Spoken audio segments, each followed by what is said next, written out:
back to the Artie Lange Show. One of my best friends, a guy I've known a long time, been on the road with him a bunch of times, laughed a lot on the road. Jimmy Florentine. What's up, man? What's going on, man?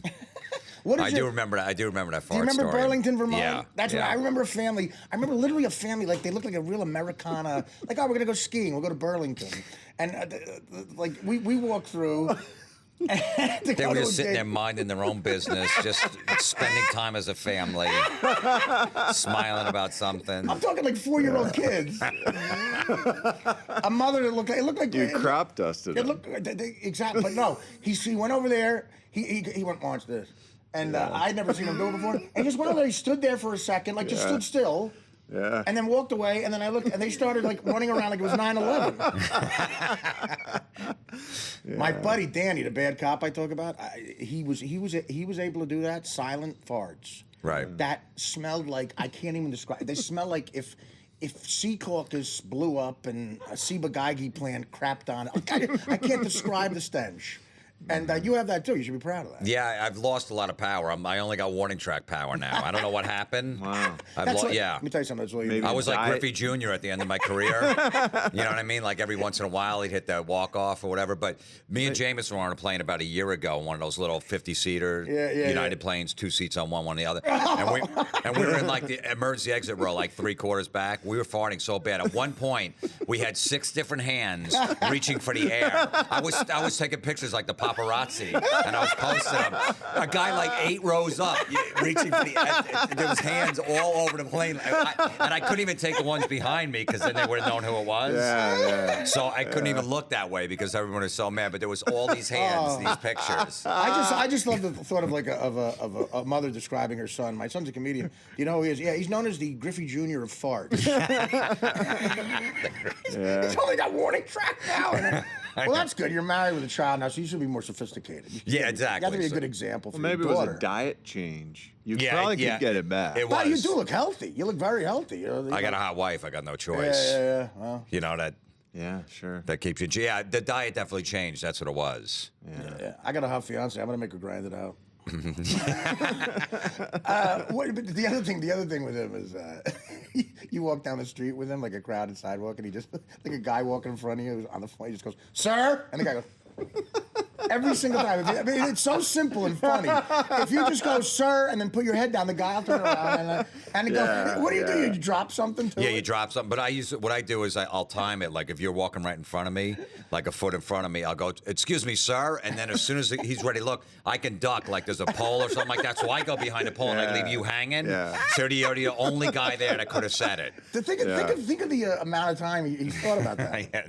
No, it's very good. We would call that juking. Juking? You're juking people, yeah. Yeah, well, he's from like the Amish country. Yeah, that's what we call it. That sounds like a country. We call that juking. Yeah.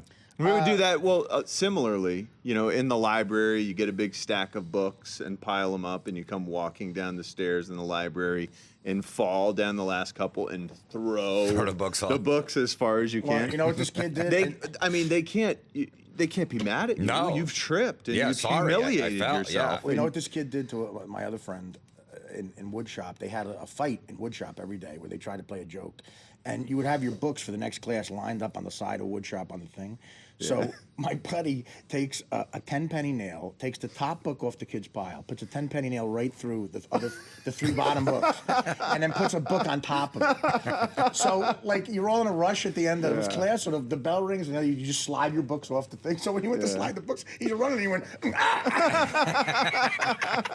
he almost snapped his neck. Yeah. That's good. Well, you know, I don't advocate that. It's a much different time. I guess. Those were simpler times. Yeah, you probably get thrown in jail for that now. Yeah, absolutely. I think back some of the stuff my father did with me. I mean, he'd be in jail. He'd be a DYFS would have taken me away. I mean, I think about that story. He threw me on a baseball field when I was 10 and said, "I'll meet you at shortstop in 15 minutes." You know, when all those maniacs were running on the field. Yeah. Like that's that famous Reggie trying to get off and bouncing off people. That's it. I mean, I'm literally, I'm right. I was right by that. Oh, that was the game. That was the game. That was the game. That's the game. Oh, man. Yeah. Did I ever tell you that story? No. I was 10 years old. The game when Reggie hit the 3 homers. Yeah. And we sneaked down to the first row because my father just knew how to scam everybody. Yeah. And he puts his hand on the bottom of my back, right, with 2 outs, and he goes, "Listen, The third out's gonna, happen. He goes, everyone's gonna rush the field. He goes, I can't get on the field for like 15 minutes because the cops are gonna just beating up all the people. He goes, you can get on the field. He goes, the cops aren't gonna hit a kid. I go, all right. I'm like, he was like my hero. I'm like, whatever he said made total sense. Yeah. I'm like, okay. He goes, so I'm gonna throw you on the field when the last out is made. Go to shortstop. Just run to shortstop. Wait there. I'll find you. Wow. So the last out gets made, and there's like a pause, and he just goes, I'm each shortstop. And he throws me on the field, like he shot a foul shot, and I do a tumble salt, and I look at him, he goes, run to shortstop. I run. Willie Randolph got like his hat stolen, and Reggie was hitting people, and I went to shortstop 15 minutes later. I was about to cry, and I felt the tap on my shoulder. My father. He felt. But how old are you? I was 10. I just That's a wonderful 10. experience he gifted you with. Well, that's what he thought. Memories. That's what he thought. Some people might have thought I could have been sold to a sex trade in the Bronx. Yeah. Would have been better if he said, meet me at first, because you didn't have to run all the way across the field. Yeah, I think... Like third would have been out of line, because then you had to all the way to third. Left center. Yeah, would have been left center. it really was there was a kid, I'll never forget, the cops. And again, those cops in the 70s in New York, they had like the mutton chops, and they were just they lined up. They just wanted to beat up a hippie. That's all they wanted to do. And there's one kid with long hair was laying by third base. A cop clocked his head, man, and it was traumatizing. His head was open, like just bleeding. And cops were just hitting whoever they could. And then my father was like a real street smart guy. He was right. They stopped eventually because you couldn't stop. Do you ever see the footage of that? It's insane. No. It's insane how different the world is now. Yeah.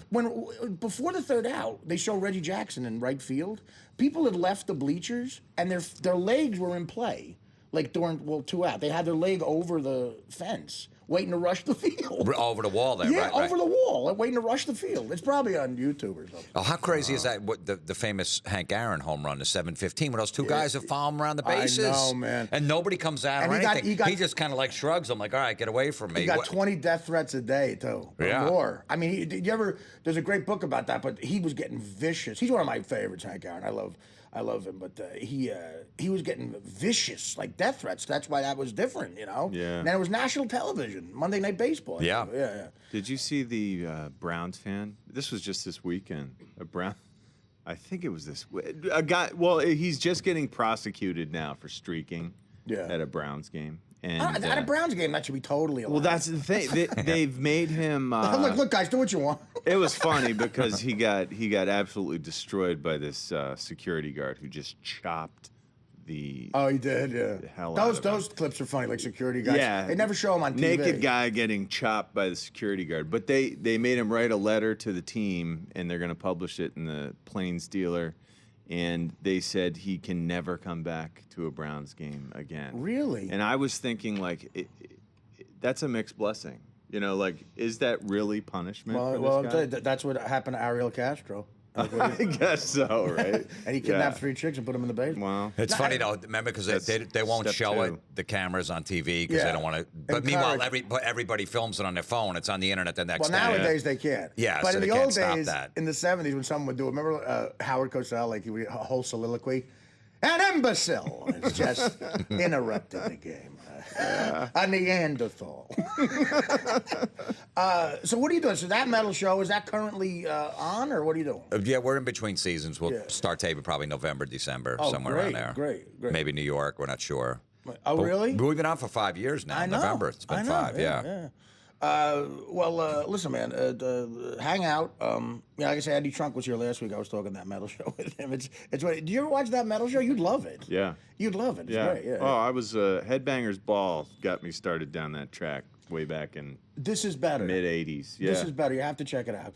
Because how seriously they take this, and it's funny. It's great. Yeah. Okay. Yeah, I Very mean, we treat like the knowledgeable. bass player in Dokken like he's Jimmy Page. Yeah. Anyone that comes on, In you know a what I way, mean? Like, those guys, they And deserve but it. here's but here's what's better about that. Here's the flip. If Jimmy Page ever did it, they treat him like the bass player in Dokken. That's why I like the show. Yeah, That's why. absolutely. Yeah. Jim Florentine. We'll be back after these words. The Artie Lange Show, weeknights on Audience, only on DirecTV.